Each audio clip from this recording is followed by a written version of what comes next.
সাল্লাল্লাহু আলাইহি সাল্লামকে একটা পোকে কামড় দিয়েছে। কিসে কামড়েছে? পোক, ছোট্ট একটা পোক কামড় দিয়েছে।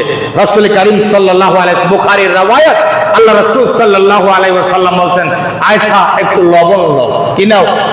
লবণ নাও। রাসূল কারীম সাল্লাল্লাহু আলাইহি সাল্লাম সূরা ফাতিহা পড়লেন। এই সূরা ফাতিহা আপনারা পড়ে আপনি পানিতে দম করে খাবেন। সূরা ফাতিহার নাম হলো সূরাতুশ শিফা, সূরাতুন নূর, সূরাতুল আযীম, সূরাতুত তাফসীর, উম্মুল কুরআন যেটাকে বলা হয়। আপনি সূরা ফাতিহা বেশি বেশি পড়বেন। যে কোনো পানি আপনি পান করেন, কারণ আপনার শত্রু থাকতে পারে। এই শত্রু থাকতে পারে যেহেতু, অতএব আপনি যখন আপনি সূরা ফাতিহা পড়ে যখন পানির ভিতরে ফু দিয়ে খাবেন, দম করে খাবেন, কেউ আপনার ক্ষতি করতে পারবে না। অতএব আপনি রাসূল কারীম সাল্লাল্লাহু আলাইহি ওয়াসাল্লাম পদ্ধতি অনুসরণ করেন।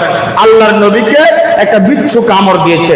রাসূল কারীম সাল্লাল্লাহু আলাইহি ওয়াসাল্লাম আয়েশাকে বললেন, আয়েশা তুমি একটু লবণ নাও। রাসূল সাল্লাল্লাহু আলাইহি ওয়াসাল্লাম এরপরে সূরা ফাতিহা পড়লেন। সূরা ফাতিহা পড়ে আল্লাহর নবী ওখানে দম করেছেন। রাসূল কারীম সাল্লাল্লাহু আলাইহি ওয়াসাল্লামের হাদিস, আল্লাহর নবী বলছেন, দম করার সাথে সাথে ব্যথা ভালো হয়ে গেছে।